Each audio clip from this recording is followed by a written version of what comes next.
Halo pemirsa, apa kabar? Bertemu kembali bersama Mama Zidni dalam vlog Warung Sembako Sederhana.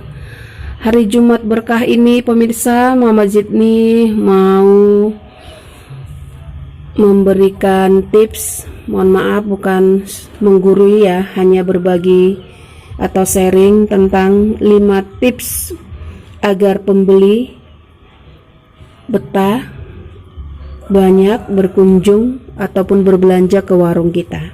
Tips yang pertama adalah menjaga kebersihan. Kita pernah mendengar kebersihan adalah sebagian dari iman. Tapi terkadang hanya sekedar kiasan kata-kata tanpa banyak juga yang bisa melakukannya. Bagi kita yang punya usaha, kebersihan itu sangat penting pemirsa. Baik itu kebersihan di tempat kita usaha seperti di warung, adapun yang perlu kita perhatikan kebersihannya adalah etalase, lantainya setiap pagi atau sore disapu, dipel, terus tempat namanya luar daripada warung kita pemirsa disapu juga, dan perlu diberikan namanya tempat pembuangan sampah. Apalagi terkadang banyak anak-anak yang suka berbelanja pemirsa, kalau tidak disediakan tempat pembuangan sampah, sampahnya bisa berserakan jadi kurang enak dipandang mata. Yang berikutnya kebersihan itu kita selaku pemilik warung. Ketika kita membuka toko, ketika kita mulai membuka warungnya pemirsa, usahakan kita sudah bersih, dalam arti kata tidak perlu memakai riasan yang menor, tidak perlu memakai baju yang mahal, tapi tampaklah baju kita itu bersih, rapi, muka kita tidak kucel, muka kita tidak kumal. Jadi ketika kita berinteraksi dengan orang banyak itu mereka nyaman gitu dia. Jadi kebersihan itu baik itu di dalam toko, di dalam warung, di luar warung ataupun di lingkungan tempat kita tinggal. Itu yang pertama. Memberikan pelayanan yang ramah. Yang namanya usaha warung itu pemirsa, baik apapun itu ataupun khususnya kita yang membuka warung sembako, pasti setiap hari, setiap waktu, setiap saat berinteraksi dengan orang banyak. Terjadi yang namanya komunikasi. Kalau kita tidak memberikan pelayanan yang ramah, tidak memberikan pelayanan yang baik, otomatis mereka tidak akan mau, dalam arti kata kapok untuk berbelanja ke tempat kita. Kita memberikan wajah yang masam, kita memberikan wajah yang jutek, judes. Ya saya sendiri aja kalau ketemu agen seperti itu malas saya untuk berbelanja kembali. Begitulah sebaliknya dengan namanya pembeli. Jadi terapkan aja pemirsa 3S. Senyum, sapa, santun. Itu memberikan kesan yang bagus, memberikan bekas tersendiri di pembeli, bahwasanya kita selaku pembeli usaha itu tidak membeda-bedakan, baik itu ibaratnya orang yang punya, baik itu orang yang tidak punya, baik itu anak-anak, orang dewasa berbelanja, semua kita layani dengan ramah, dengan supel. Jadi mempunyai nilai lebih pemirsa di hati ataupun di benak para pembeli. Itu dia tips yang kedua. Tips yang ketiga yaitu barang tertata rapi. Jadi ketika kita membuka warung itu pemirsa, salah satunya kita harus punya namanya etalase, harus punya namanya rak, portable ataupun sejenisnya, harus punya namanya gantungan. Apabila kita masih tahap pemula ya, yang baru membuka usaha, nggak apa-apa mempergunakan barang-barang yang ada di rumah yang bekas, tetapi bisa kita manfaatkan untuk namanya memberikan kesan, memberikan penataan yang rapi. Poin yang keempat yaitu memberi harga kompetitif. Yang namanya usaha sembako itu pemirsa pasti ada namanya untung ruginya.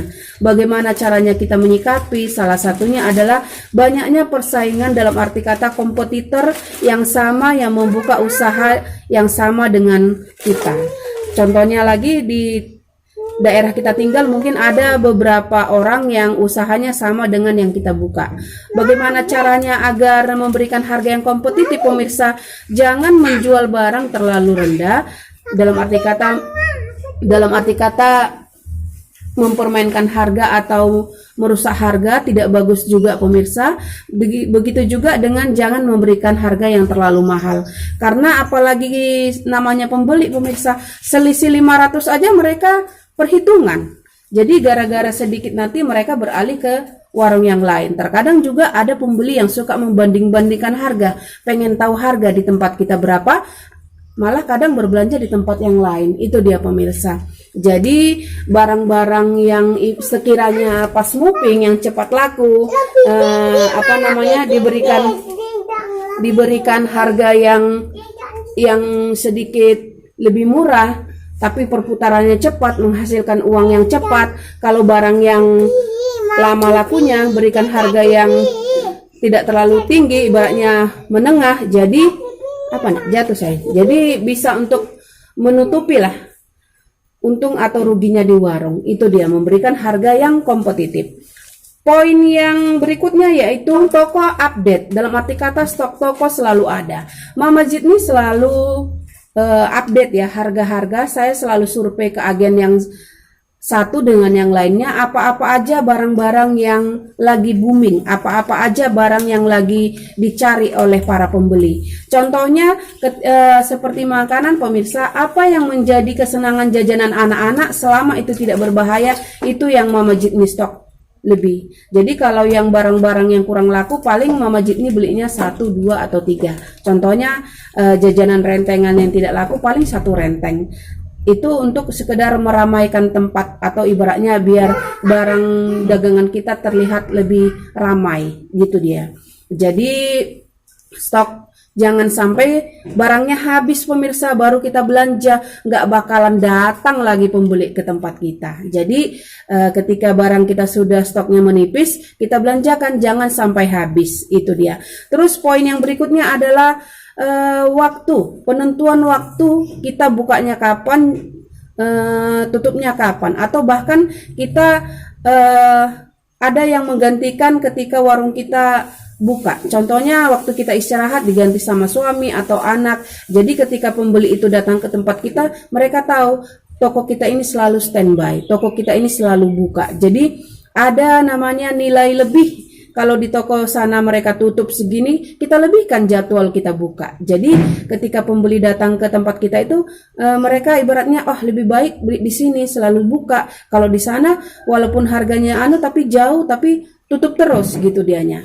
Terus poin yang terakhir ya pemirsa, poin yang keenam, memberikan atau menjual barang yang tidak dijual oleh penjual lain atau ibaratnya pedagang lain. Contohnya kita harus memberikan kelebihan di warung kita, seperti contohnya layangan. Di tempat Mama Jitni ini ya, setelah saya survei, hanya Mama Jitni pemirsa yang jualan layangan. Jadi ini adalah satu nilai plus kita. Bahkan kadang anak-anak dari desa mana berbelanja ke tempat kita. Karena apa? Hanya di tempat kita tersedia yang namanya barang yang tidak dijual oleh tetangga ataupun penjual yang lain. Jadi pemirsa, itulah 6 tips yang bisa Mama Jitni sampaikan pada kesempatan yang Jumat ini, Jumat yang berkah. Semoga hari ini hasilnya lebih baik dari hari kemarin. Semoga menjadi berkah bagi kita. Semoga bermanfaat bagi pemirsa semua yang lagi menonton. Sampai jumpa vlog-vlog Mama Jitni selanjutnya.